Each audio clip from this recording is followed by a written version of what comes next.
El hogar de un multimillonario convertido en una extraña escena del crimen. Una simple ejecución a sangre fría. La gente tenía mucho miedo. Lo notabas cuando circulabas por el vecindario. Un reguero de escabrosas pruebas.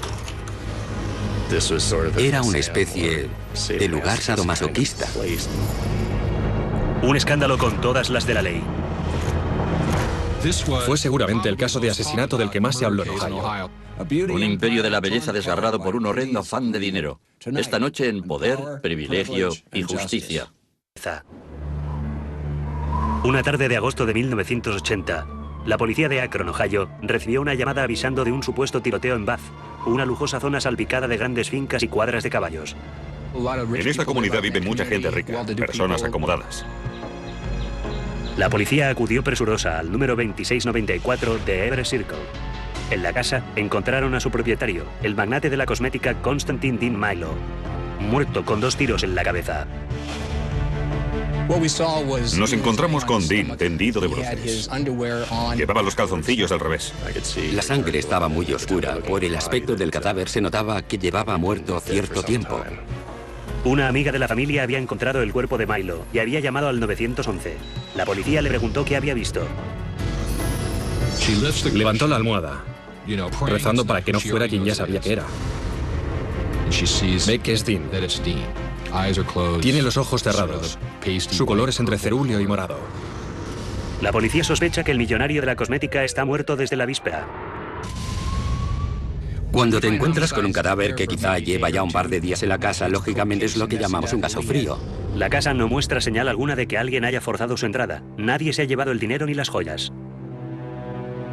Aunque Dean haya recibido 2 disparos, el cojín que le cubre la cabeza solo presenta un orificio de bala. Luego la policía descubre algo todavía más raro. Trocitos de algodón en la boca de Milo y por el suelo. No sabíamos de dónde venía aquel algodón. Primero pensamos que quizá fuera del cojín. Pero al observarlo más detenidamente, descubren que el algodón no viene del relleno del cojín. No sabían qué creer. Si Dean había intentado aplicarse una especie de primeros auxilios, o si había otra persona en la habitación que le habían herido, tendido a ayudarle con esas bolitas. Aparte del cojín y el cadáver de Dean en el suelo, solo había otra cosa junto a la puerta de entrada. Un telegrama, pero un telegrama en blanco. Además del misterioso telegrama, los investigadores encuentran pistas todavía más extrañas. En el dormitorio, entre la ropa esparcida de Dean, encuentran un pañuelo de papel arrugado con rastros de semen.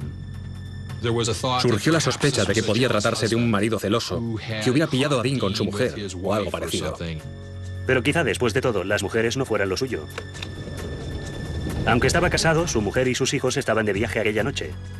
Y los investigadores encontraron un montón de películas de porno gay duro en su armario. Ves todas aquellas películas, miras sus calzoncillos puestos del revés y ves los trocitos de algodón tirados por el suelo. Era un verdadero... Qué manera de morir. Un día estás viviendo a lo grande y vistes caros trajes italianos. Al día siguiente estás muerto en el suelo sin otra prenda que tus gallumbos. Un final con muy poco glamour, sin duda. Toda la saga había empezado décadas atrás y muchos renglones más abajo en la escala social. Era la historia de una familia de inmigrantes que pasó de la pobreza más absoluta a convertirse en una de las familias más acomodadas de Ohio. El padre de Dean, Sotir Milo, era un inmigrante albanés que se ganaba a duras penas la vida como vendedor ambulante de productos de barbería. Llevaba una cesta e iba literalmente de barbería en barbería, intentando vender sus productos en estos pequeños negocios. Sotir mantenía en pie su pequeño negocio familiar, con la ayuda de familiares y amigos. Barry Boyd era vecino de los Milo. Antes de ir a la escuela, le ayudábamos a cargar la camioneta con sus productos. Iba de barbería en barbería. Sotir y su mujer, Katina, tenían 3 hijos. Fred, Sophie y el primogénito, Dean. La pequeña empresa de Sotir empezó a consolidarse y el sueño americano de los Milo empezó a convertirse en realidad. Fred y yo hemos sido amigos desde siempre. Vivíamos a una manzana de distancia. Eran gente muy sociable y extrovertida. Incluso aprendí a decir palabrotas en albanés. Pero los Milo también tenían un lado serio. Katina gobernaba a la familia con mano de hierro. La madre de Fred podría ser bastante mordaz a veces y le dejaba claro lo que pensaba. La persona más dominante de la familia Milo era la madre, Katina. Dominaba a su marido y dominaba a sus hijos. Lanzaba un caramelo al aire y el mejor luchador se quedaba con el caramelo. Le gustaba mucho hacer ese tipo de cosas. De los 3 hijos de los Milo, Dean era el favorito de su madre. Bien parecido, inteligente y deportista, era el niño mimado del instituto. Su hermano Fred no podía haber sido más distinto. A Fred no le gustaba el ejercicio físico. No jugaba baloncesto ni al fútbol. Fred no era muy popular. A finales de la década de los 50 y principios de los 60, los 2 hermanos estudiaban en la Universidad de Akron. A Dean se le daban muy bien las matemáticas y sacaba las mejores notas en sus clases de contabilidad. Fred solo aprobaba haciendo trampas. Me pidió que me presentara en el examen final en su lugar, y lo hice. Hice el examen de comunicación numérica en lugar de Fred Milo y sacó un 9,5, creo. Más o menos, y se licenció. Después de la universidad, los hijos de los Milo, Dean, Fred y Sophie, empezaron oficialmente a trabajar en la empresa familiar. De los 3, el que tenía más talento empresarial era Dean, y en 1969 se convirtió en presidente. Soñaba en convertir aquel humilde negocio en una multinacional de millones de dólares. Y tenía un plan: eliminar el departamento comercial y vender directamente a los clientes a precios de descuento. La idea triunfó de inmediato. Fue una iniciativa realmente nunca vista. Era muy agresivo en los negocios. Le gustaban los retos. Le gustaba saber que estaba ganando. Y ganaba. Las grandes firmas de cosmética estaban furiosas de que reventaran los precios. Pero cuando se negaron a vender sus productos a precios de descuento, Dean fundó 2 empresas punteras para canalizar los productos hacia sus tiendas. Los proveedores le odiaban, pero no podían hacer nada. La política de descuento se oponía frontalmente a la imagen de glamour que estas empresas de cosmética tenían de sí mismas. De manera que, en consecuencia, Dean empezó a destacar negativamente la industria de la cosmética. Dean se buscó bastantes enemigos. No gustaba mucho a ciertas personas por su forma de llevar el negocio. No le importaba pisar a quien fuera para conseguir sus objetivos. Dean Milo estaba ganando dinero, pero haciendo enemigos. ¿Valía la pena matar a alguien por culpa de unas barras de labios o una loción barata para después del afeitado? Los investigadores estaban a punto de descubrirlo.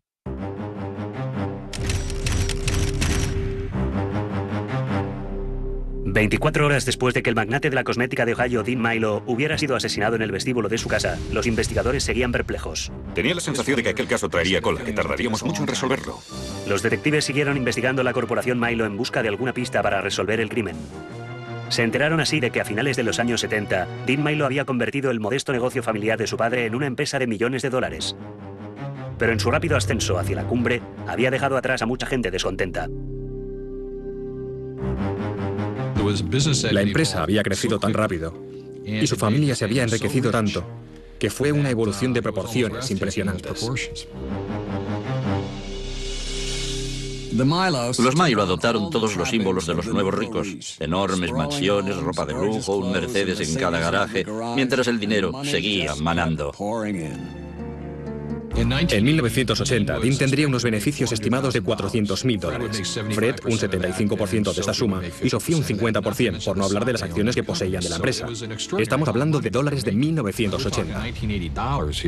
Pero cuanto más aumentaban las cuentas bancarias, más aumentaba también la tensión en la familia Milo. Con tanto dinero en juego, Dean deseaba hacerse con el control total de la empresa. Aunque gracias a él todo el mundo se enriqueciera tanto y todos fueran millonarios, surgieron quejas.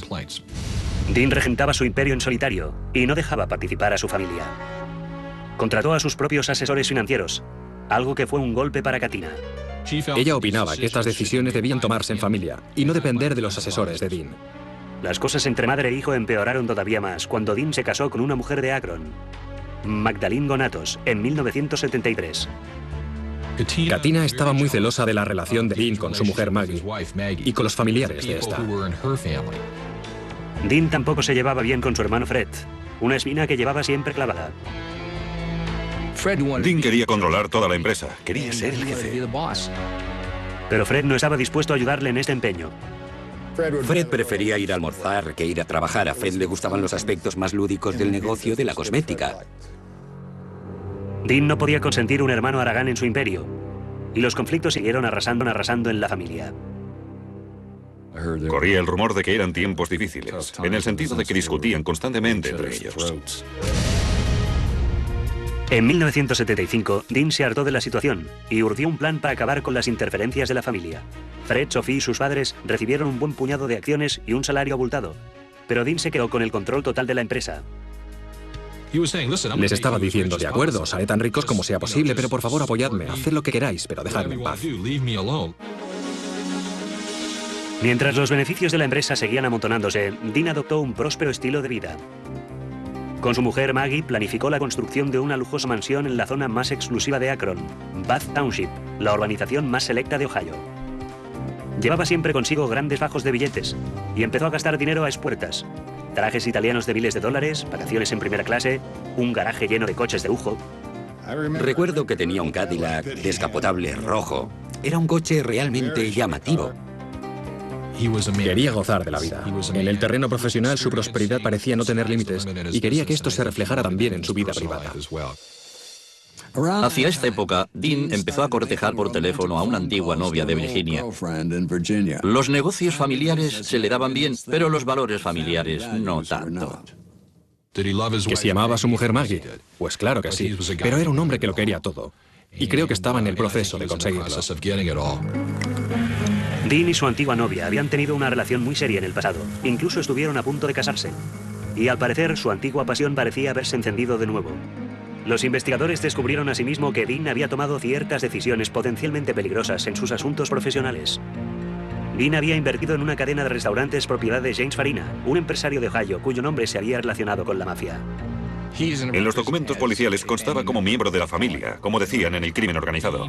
Al parecer, Dean había intimado demasiado con ese tipo, ese conocido miembro del crimen organizado. Pero la familia que más problemas le causaba era su propia familia. En la primavera de 1979, Dean descubrió que Fred y Sophie se habían apoderado de talones por valor de $300.000 procedentes de los fondos de la empresa. Dean les despidió al momento. Conservaron su participación de una tercera parte del negocio, pero habían perdido su empleo. Dean había convertido el negocio familiar en una empresa de un solo hombre. Sus padres, Sotir y Katina, habían perdido el control de la empresa que habían fundado. Y ahora, Dean también se había librado de su hermano y su hermana. Katina, la matriarca, no iba a quedarse cruzada de brazos. Katina exacerbó la situación al insistir en que Fred debía plantar cara a su hermano mayor. Fred y Sophie presentaron una demanda contra Dean. La familia Milo, antaño tan unida, solo se comunicaba ahora a través de sus abogados. Con todos los litigios que se plantearon entonces, las maniobras legales y todo lo demás, fue entonces cuando la situación se volvió realmente peligrosa. El ex abogado de Akron y amigo de la familia Barry Boyd intentó mediar en el conflicto. Aconsejó a Fred que aceptara una generosa oferta de su hermano para retirar la demanda. No sabe cuántas veces sugerí a Fred que llegara a un acuerdo con su hermano. Le dije, Fred, puedes salir de esa con 4 millones de pavos. Pero Fred no le hizo caso. Estaba atrapado en la pelea familiar y no quería volverse atrás.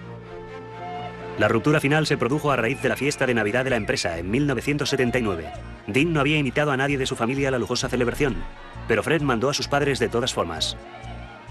Cuando la señora Milo entró en la fiesta, yo le dijo, no te he invitado, no he invitado a papá, tendréis que marcharos. Y ella contestó, no pienso marcharme, deberías darme un ramillete como a las demás mujeres. No consiguió que se marchara por su propio pie y tuvo que echarle recurriendo a la fuerza física. Fue entonces cuando su padre dijo algo, más o menos vino a decir que si aquello hubiera sucedido en su país natal, Dean habría recibido su merecido. No se puede hacer eso con tu familia. Seguro que Sotir y Katina habrían podido tener a raya a sus hijos si se hubieran quedado en Albania, pero en América los Milo eran como una manada de perros salvajes peleando por un hueso, y era inevitable que alguien acabara recibiendo un mordisco. 3 días después de que el magnate de la cosmética Dean Milo muriera asesinado de un tiro en la cabeza, los investigadores seguían en blanco. Desesperados por resolver el crimen, montaron un dispositivo de vigilancia en el funeral de Milo, con la esperanza de descubrir alguna pista. Un hombre en particular les llamó la atención. Un equipo de vigilancia captó estas imágenes de James Farina, supuestamente relacionado con la mafia, llegando al funeral. Antes de ser asesinado, Dean Milo había invertido en una cadena de restaurantes propiedad de Farina. Al principio, todas las sospechas se concentraron en él, pensando que ese tipo debía tener algo que ver con el crimen. Pero el comportamiento de la familia Milo también levantó sospechas. En el funeral se produjo una extraña escena. La familia de Sotir, Katina, Fred y Sophie estaban al fondo de la sala, con aspecto de estar muy poco afectados. Mientras que en primera línea estaban todos los amigos de Dean llorando su pérdida. La suerte de Dean despertaba cierta compasión. Primero muere de una muerte miserable y humillante, y luego su propia madre apenas vierte una lágrima sobre su ataúd. Lloró un poco, pero muy poco. Era una persona dura, era muy dura. No parecía estar emocionada, más bien parecía reivindicar algo. Cuando nos marchamos dije, la madre sabe algo. Katina no fue el único miembro de la familia Milo que despertó sospechas. Los investigadores también se centraron en el hermano de Dean, Fred, despedido del negocio familiar por su hermano mayor. Fred lo achacaba todo a su vida privada, sus asuntos de mujeres, o la posibilidad de que aquel personaje del crimen organizado tuviera algo que ver. La viuda de Dean no se sorprendió ante la actitud indiferente de la familia. Maggie sabía que con la muerte de Dean podrían hacerse con lo que siempre habían deseado: el control de la compañía. Maggie Milo dijo, ha sido Fred. Siempre le señaló con el dedo. Siempre creyó que había sido el responsable del crimen. Apenas podía hablar con nosotros. Tenía tanta ira acumulada contra Fred y el resto de la familia por cómo habían tratado a Dean. Fred era el sospechoso principal, pero disponía de una coartada a toda prueba para la noche del asesinato. Se había ausentado en viaje de negocios lejos del estado, y como descubrieron los detectives, las cosas entre Dean y él se estaban arreglando. Una semana antes de morir, Dean había recibido una llamada de Fred, que deseaba reconciliarse con él. Fred le había indicado que estaba dispuesto a venderle su participación en la empresa por el precio adecuado, y quedaron en encontrarse. Dean creyó que sus problemas estaban a punto de solucionarse. Y hasta cierto punto tenía razón. A las 2 semanas de iniciarse la investigación, la policía encontró una nueva pista. Un taxista declaró que Dean Milo frecuentaba bares de ambiente. En la escena del crimen se había encontrado pornografía gay. ¿Sería esta la pista decisiva que habían estado esperando? Recuerdo que fuimos a todos los bares gay de Akron, interrogamos a la gente intentando llegar al fondo del asunto. Los detectives pasaron semanas investigando la única pista de la que disponían. Incluso llamaron a la puerta de un destacado personaje del sadomasoquismo local llamado Leather Rick. Aquella pista podía habernos llevado algo. Fuimos a su casa, salió a la puerta con el torso desnudo, llevaba pendientes en los pezones. Había unas palmetas cubiertas con algo suave. Y había una cosa, casi parecía un columpio, pero tenía un sillín de cuero con cadenas. Pero finalmente la policía llegó a la conclusión de que Dean Milo no tenía esta tendencia sexual. Uno de sus empleados declaró que Dean guardaba las películas porno para él. Y la pista del taxista no tenía fundamento. Resultó ser falso, el taxista solo buscaba notoriedad. Con el caso enfriándose, los investigadores eran capaces de agarrarse a un clavo ardiendo. Decidieron investigar de cerca a la exnovia de Dean. Sospechaban la existencia de una relación íntima entre ellos. Y cabía la posibilidad de que el marido de ella les hubiera encontrado en la cama y hubiera matado a Dean. Finalmente dimos por sentado que en la casa no había nadie más que Dean. La mujer contó a los investigadores que había hablado con Dean aquella noche, pero por teléfono, en una llamada de larga distancia desde su casa en Virginia. También les dijo que estaba separada de su marido. El socio de Dean, vinculado con la mafia, también fue tachado de la lista de sospechosos. Le pedimos que se sometiera a la prueba del polígrafo, le preguntamos sobre las fotos del archivo policial y él nos lo dio todo. Cada vez que surgía alguna novedad, dedicábamos cantidad de tiempo y personal a investigar cualquier rumor. Al cabo de un par de meses, el caso parecía estancado. Buscando respuestas desesperadamente, la viuda de Dean, Maggie, decidió tomar cartas en el asunto y contrató a un detective privado de Texas llamado Bill Dear. Se rodeaba con toda la parafernalia de James Bond y presumía de ello. Bill Dear se presentó en la ciudad con una gran reputación, una gran tarifa de precios y un gran ego. Su fanfarronería tejana no sentó muy bien a la policía de Akron. Pensé que era un fantasma, que la señora Milo estaba despilfarrando su tiempo y su dinero. Les dije, mirad, me han encargado un trabajo. Lo haré con vosotros o sin vosotros, pero lo haré. Y así es como fue. Pero la policía necesitaba toda la ayuda que pudiera conseguir. Tenía dinero, tenía el apoyo de la empresa. Tenía muchos medios que podía facilitarnos. Pero olvidó que solo nosotros podíamos detener a alguien. De todas formas, no tenía ningún sentido pelearnos con él. Aceptamos que viniera con su gente para trabajar con la nuestra. Decidimos unir fuerzas para resolver juntos el caso. El primer paso del ostentoso tejano fue elevar la suma de la recompensa de 25.000 a 50.000 dólares. Al aumentar la recompensa, empezó a salir gente de debajo de las piedras para poder reclamarla. El mismo día, el detective recibió una llamada de un informante. Ese tipo llamó y dijo que tenía información sobre el asesinato de Dean Milo. Afirmó saber quién estaba involucrado. Tras meses de frustrante investigación, la policía disponía por fin de una pista prometedora. Una pista que les llevaría por un camino tan oscuro y sórdido que en comparación la vida de Milo parecería una clase de catequesis. 6 semanas después del asesinato de Milo, los investigadores disponían por fin de una pista importante. La recompensa de 50.000 dólares había surtido efecto, y un informante llamó a Bill Dyer y le dijo que tenía información sobre el asesinato. Dyer y el informante concertaron una cita en la estación local de autobuses. Allí el confidente contó a Dyer que pocas semanas antes, una mujer llamada Terry Lee King le había pedido que matara a un hombre. Me dijo que cuando se encontró con ella, Terry llevaba una pistola y un paquete. Creo que eran 5.000 dólares y que le dijo, si lo haces, todo esto será tuyo. Pero el informante había rechazado la propuesta. Entonces contó a los investigadores dónde podían encontrar a Terry Lee King. Terry Lee King era una mujer que estaba probablemente en el nivel más bajo de la sociedad. Es decir, se dedicaba a bailar y a quitarse la ropa para ganarse la vida. También traficaba con drogas. No solo traficaba con drogas, sino que también las consumía. Y había desarrollado una adicción con el gasto que esto implicaba. Terry King era todo un personaje, paranoica pero increíblemente avispada. Parecía muy dura, pero nadie se imaginaba hasta qué punto sería dura de pelar. El interrogatorio de Terry King ha sido seguramente uno de los más difíciles que he visto en mi vida. Solo se te quedaba mirando sin abrir la boca. Pasamos con ella muchos días y muchas noches intentando hacerla hablar, pero no lo conseguimos. Sin la ayuda de Terry, los investigadores se vieron obligados a buscar por su cuenta y encontraron un detalle interesante. En el año anterior a la muerte de Dean Milo, personas de procedencia muy variada habían frecuentado el garito de cocainómanos de Terry. Entre ellas el abogado de Akron y amigo de la familia Milo, Barry Boyd. Barry había defendido a muchos amigos de Terry acusados de delitos de menor cuantía. Pensé que teníamos que investigar más a fondo a ese Barry Boyd, y eso es precisamente lo que hicimos. El abogado, prestigioso durante un tiempo, había tenido problemas legales recientemente por manipular documentos judiciales. Casualmente, Boyd era también un buen amigo de Fred Milo.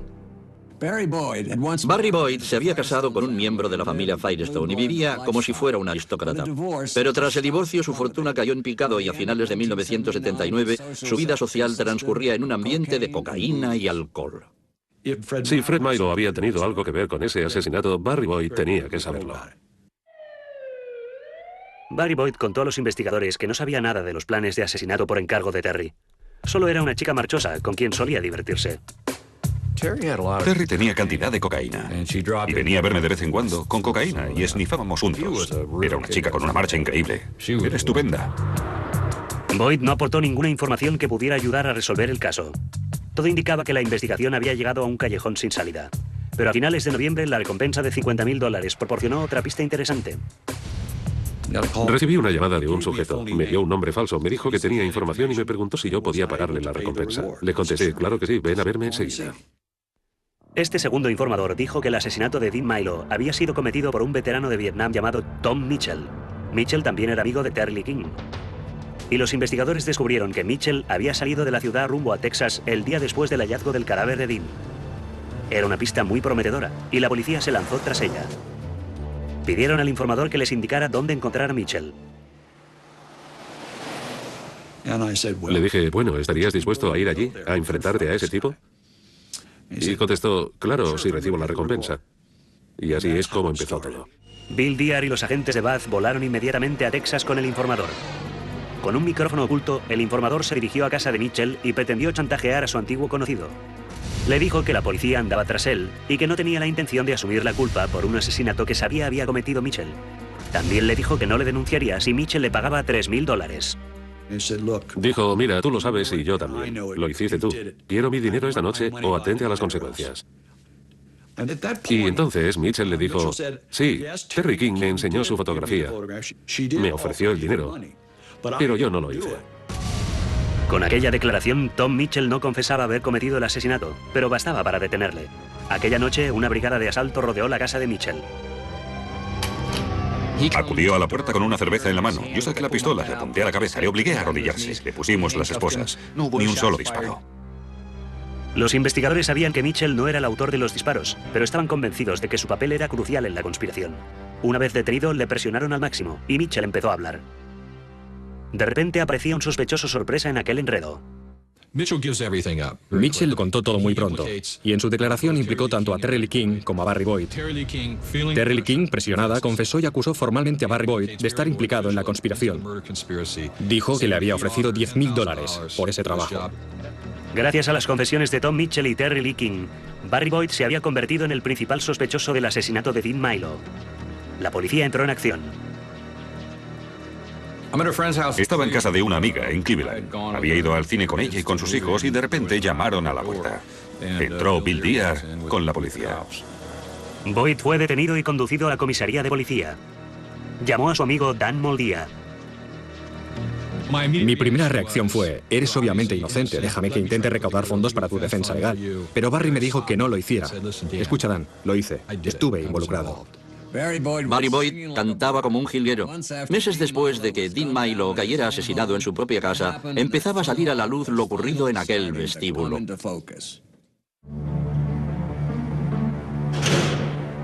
El abogado de Akron, Barry Boyd, estaba encarcelado, acusado del asesinato a tiros del multimillonario Dean Milo. Contó a la policía que en la primavera de 1979 se encontraba alcoholizado y deprimido cuando el hermano de Dean, Fred, le pidió un favor. Estábamos sentados en casa y él me preguntó si conocía a alguien que pudiera... No pronunció la palabra en ningún momento, solo hizo el gesto, implicando que se trataba de matar a Dean de un tiro. Por fin, las piezas del rompecabezas empezaban a encajar. Boyd dijo a los detectives que había ofrecido el trabajo a Terry Lee King. Pero como la stripper no consiguió encontrar un asesino a sueldo, Fred Milo había sugerido otro plan. Quería que pasara haciendo jogging por la casa de Dean, entrar de repente y le disparara. Boyd no era ningún santo, pero tampoco un asesino. Si el Benjamín de la familia quería contratar a un pistolero, tendría que seguir buscando. Con Boyd descartado, Fred tomó el asunto en sus propias manos y encontró lo que andaba buscando en un antiguo empleado de Milo muy resentido, llamado Tony Rydell. Los investigadores encontraron a Tony Rydell regentando un bar llamado Star System en las afueras de Scottsdale, Arizona, frecuentado por algunos losos del desierto. A través de sus contactos con los operadores de máquinas tragaperras, expendedoras automáticas, flippers y gente así, empezó a conocer también a la gente de Lampa. Los investigadores sospechaban que Rydell tenía la clave que resolvería el caso. Pero cuando le detuvieron para interrogarle, se refugió en un mutismo absoluto. Al parecer, Tony Rydell sería inquebrantable desde el principio y no pensaba rendirse sin un enfrentamiento legal. Frustrados, los investigadores abandonaron la sala de interrogatorios. Pero al regresar minutos después, Tony Rydell era otro hombre. De repente, estaba ansioso por confesar. El cambio de actitud de Tony Rydell no había sido más que un golpe de... Había oído a los policías hablar de otro agente llamado Harry y creyó que se referían a Harry Knott, un gángster con el que estaba asociado. Pensó que Harry Knott también estaba detenido y que la policía tenía la intención de montar una confrontación entre ambos, Harry Knott contra Tony Rydell. Por eso, sin duda, el factor decisivo fue que Tony Rydell, en algún momento, decidió que le convenía ser el primero en colaborar con la policía. Tony Rydell confesó que del verano de 1980 había hablado a Harry Knott del plan de Fred Milo para asesinar a su hermano. Knott era un operador de expendedoras automáticas que había tenido tratos con Rydell. También estaba conectado con varios criminales empedernidos. Tony dijo, bueno, hay un tío en Akron, Ohio, que quiere matar a su hermano. ¿Estaríais interesados? Serían unos $10.000. Tony Rydell contó a la policía que Harry Knott había encontrado un asesino a sueldo, pero que pedía más dinero. Rydell hizo saber a Fred Milo que el asesinato de su hermano le costaría 22 de los grandes. El asesino recibiría la mitad, $11.000 como adelanto, y el resto después del encargo. Fue un momento decisivo para nosotros. Con la información de Tony Rydell se pudo detener a Fred Milo. En vísperas de las Navidades de 1980, 4 meses después del asesinato de Dean Milo, la policía detuvo a su hermano Fred. Atravesé la cocina y me dirigí hacia la escalera. Fred había empezado a bajar y pude ver desde mi perspectiva que acababa de mojarse los pantalones. Se dio cuenta de que todo había acabado. El juicio de Fred Milo empezó a finales de la primavera de 1981. Katina Milo, la matriarca de la familia, estaba entre el público. Insistía en la inocencia de su hijo pequeño. Por su aspecto, Fred Milo no parecía capaz de incitar al asesinato. No lo parecía en absoluto. Pero en su alegato inicial, el fiscal Fred Zook insistió en que Fred Milo había hecho asesinar a su hermano por un simple motivo: para hacerse con el control del negocio familiar. Para convencer al jurado, sin embargo, necesitaría unir todos los eslabones entre Fred y el asesinato en sí. Hasta el momento, la cadena de la conspiración no se había extendido tanto. Zook sabía que su tarea no sería nada fácil. Nuestro problema principal era que disponíamos de tantas pruebas circunstanciales para establecer la realidad de la conspiración que quizá confundirían al jurado. Mientras Zook detallaba la implicación final de Fred en el asesinato, los investigadores intentaban dilucidar los elementos básicos de la conspiración. No solo se enfrentaban a un problema de tiempo. Fred había contratado a uno de los abogados defensores más sagaces del Estado, George Pappas. Pappas adujo que aunque Fred hubiera planeado el asesinato de su hermano, no había ninguna prueba de que los hombres que había contratado hubieran sido realmente los autores de los disparos. Era perfectamente posible que Dean hubiera sido asesinado por otro de sus enemigos. No había arma homicida, no había ningún autor de los disparos, por lo tanto, lo único que sabíamos es que tenía que ser un enemigo de Dean. Con el proceso en marcha para la acusación. Tenían que encontrar al pistolero lo antes posible. Caso contrario, no dispondrían de argumentos suficientes para condenar al sospechoso.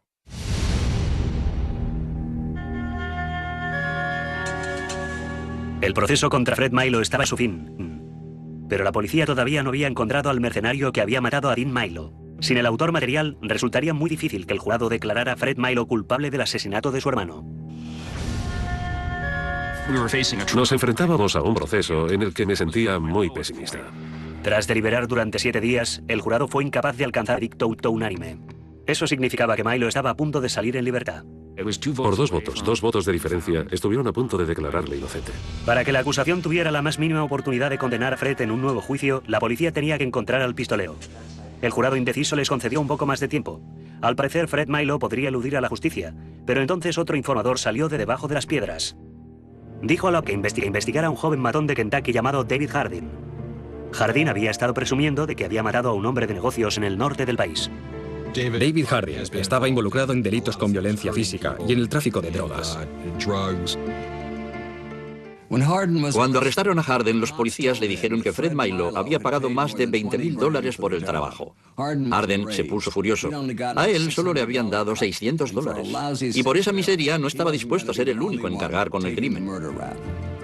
Dave Hardin colaboró con nosotros. Se declaró culpable de asesinato con circunstancias agravantes. En agosto de 1982 se inició un nuevo juicio, y ante una sala hipnotizada, David Hardin declaró que en julio de 1979, mientras estaba pasando el rato en un bar de Kentucky, un viejo amigo suyo, John Harris, le hizo una propuesta. John le dijo a David Hardin, ¿quieres ganarte una buena pasta? Y él le contestó, claro, ¿qué tengo que hacer? John Harris era un delincuente de Pokémon. Harrinot había contratado para matar a Dean Milo.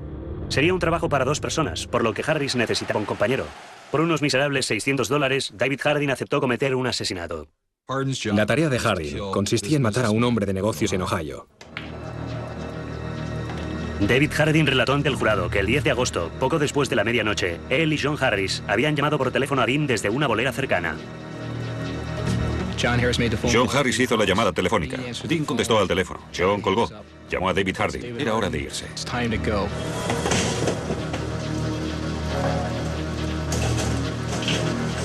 Harris condujo hasta el municipio de Bath. Hardin llamó a la puerta principal, con un telegrama en la mano. Milo se asomó a la ventana y gritó, ¿quién es? Western Junior, traigo un telegrama. Dijo, vale. Y al parecer Milo se puso entonces los calzoncillos de revés. Bajó y abrió la puerta. Fue algo inmediato. Le empujó, sacó el revólver y entonces Dean dijo, por favor, no me mates. Y él le dijo, arrodíllate. Hardin utilizó un tubo de plomo lleno de algodón como silenciador casero. Cuando Harding tuvo de plomo en la boca del cañón y apretó el gatillo, el algodón salió disparado. Apagó el sonido, pero solo pudo utilizarlo una vez. Y como todo el algodón había salido disparado, tuvo que ir a buscar el cojín y tapeza con él. El segundo disparo acabó con la vida de Dean Milo. Subió al estrado y dijo que era el autor de los disparos. Por supuesto, aquello lo cambió todo, porque de repente nos enfrentábamos con la realidad de la muerte. Esta vez el jurado alcanzó un veredicto unánime. La acusación había desentrañado por completo la retorcida conspiración de Fred Milo para asesinar a su hermano. Y Fred pagaría ese crimen, pasando el resto de su vida en la cárcel. Si no hubiéramos detenido al autor material, seguramente tampoco habríamos podido atrapar a Fred Milo. Al final, 11 personas fueron condenadas como participantes en la conspiración, un número récord en el estado de Ohio. Mucha gente acabó en prisión. Mucha gente ha muerto en la cárcel y la familia quedó totalmente destrozada. Tras colaborar en la investigación, Barry Boyd pasó casi 3 años en prisión. Vi una foto de Dean tendido en el suelo, rodeado de sangre. Y entonces me di cuenta de lo horrendo que había sido todo. Si Dean siguiera con vida, no hay duda de que Fred hubiera podido gozar de una existencia ociosa, como un hombre inmensamente rico. Su hermano mayor le estaba convirtiendo en millonario y él no tenía siquiera que hacer nada. Lo sentí por Fred en cierta medida. Pensé que siempre había sido un hombre bastante débil. Estuve observándole durante el juicio. Le observé cuando se lo llevaban. Y pensé que jamás saldría con vida de la cárcel. Fred terminó pasando casi 20 años entre rejas. Murió de un ataque cardíaco, todavía en la cárcel. Aunque no se presentó acusación alguna contra ella, algunos observadores opinan que Katina, matriarca, había sido la verdadera responsable. Yo sigo responsabilizando a Katina. Creo que fue ella la que salvó la situación. Fue ella en última instancia la culpable de lo que había sucedido. La hija de Katina, Sophie, y su marido asumieron el control de la compañía Milo, valorada en $200 millones. Con la muerte de Dean, la empresa no consiguió recuperarse por completo y Sophie acabó vendiéndola. El nombre de Milo, asociado durante un tiempo con la belleza y la riqueza, solo se recuerda ahora por su horrenda codicia. Dominic Dunne para la televisión judicial.